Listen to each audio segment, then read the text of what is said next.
Hi group, I just want to talk to you a little bit about wrapping up Project 3 so that we can make sure that you have covered all of your bases.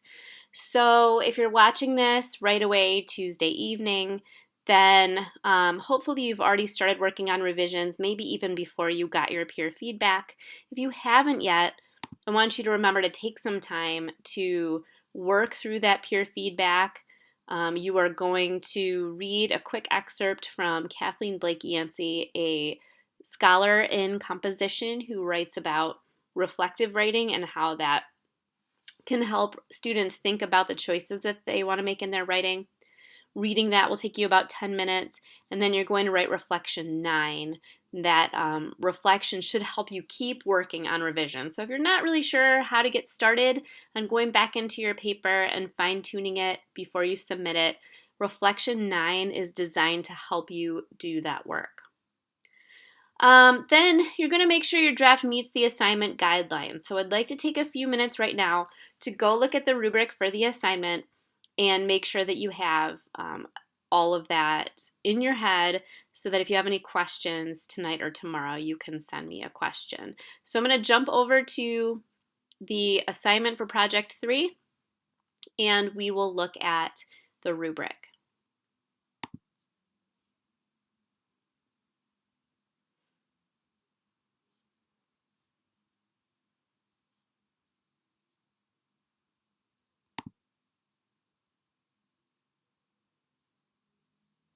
Okay, so some reminders about Project 3. This is your paper and your OneDrive portfolio for Project 3.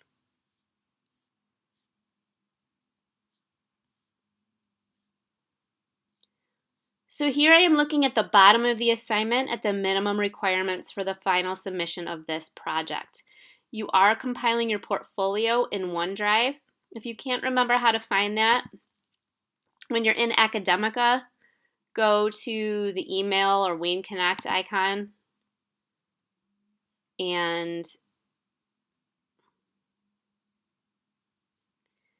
go to OneDrive.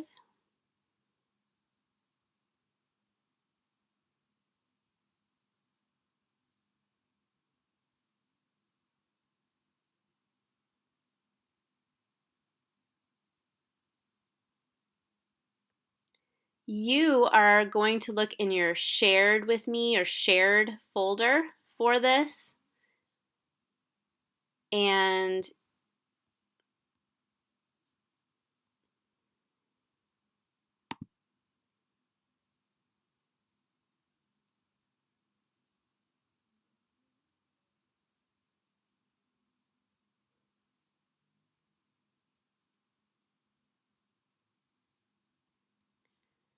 remember that you are looking for your access ID and that in your project portfolio folders, you have a folder for each assignment.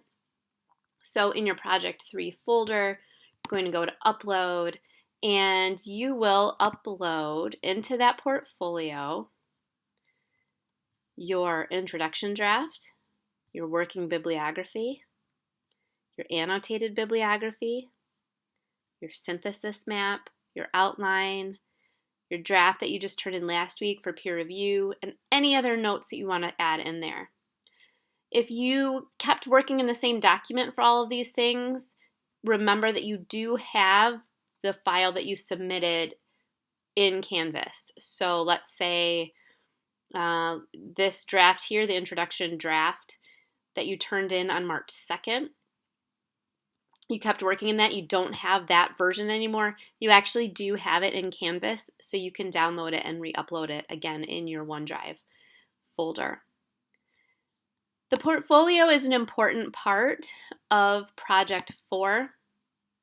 So getting in there this week to upload all of your working documents for Project 3 is going to help you prepare for the final exam project, which is a reflective essay and portfolio. Okay, back to the Project 3 assignment description. Okay, you're writing an 8 to 10 page, that's double spaced, size 12, Times New Roman font, 1-inch margins, kind of like the standard MLA formatting. An organized conference paper with explicit argument, evidence, analysis, and discussion.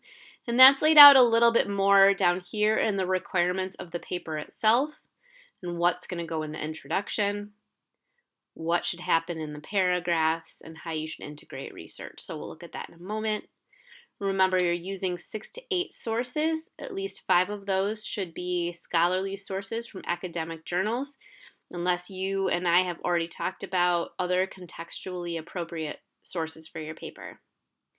You should spend time editing and proofreading your paper. So reading it out loud is one way to do that. You might also ask someone else at home to read through it and see if they notice anything that maybe needs to be changed.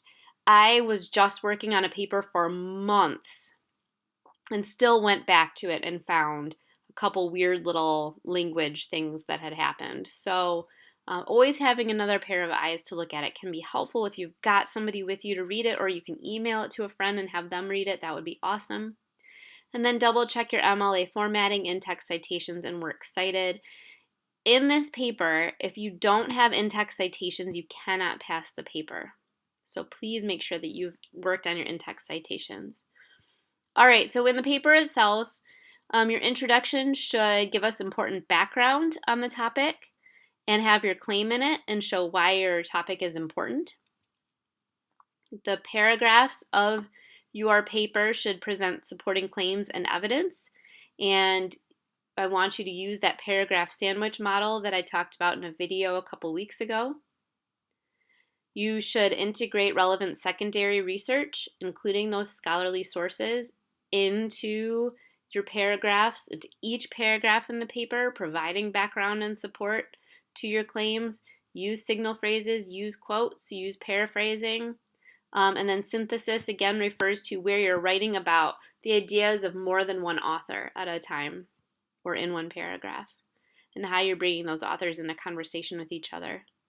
In the conclusion, you should summarize your major argument and the implications, or the so what of that argument. Why is it important now? Why should your readers, the Wayne State University audience, be thinking about your argument? Attend to editing and proofreading, to your MLA formatting and citation, and have that complete portfolio. One thing that if you're struggling with length and you're wondering if you've added in all of the ideas that you can for your paper, I want you to remember to think about counter arguments, think about other perspectives that maybe don't align with your argument but that you want to acknowledge exist, and develop one or more paragraphs acknowledging those counter arguments or other perspectives on the topic. So that could change your research a little bit, but it helps you demonstrate that you know that there are a lot of ways that people think about this topic, and then gives you a chance to reiterate why your argument is worth considering. Okay, so I just wanted to run through that stuff. I really look forward to reading your papers. They're due Wednesday night by 11:59 p.m. Email me if you've got questions about something, and I look forward to helping you wrap up this semester.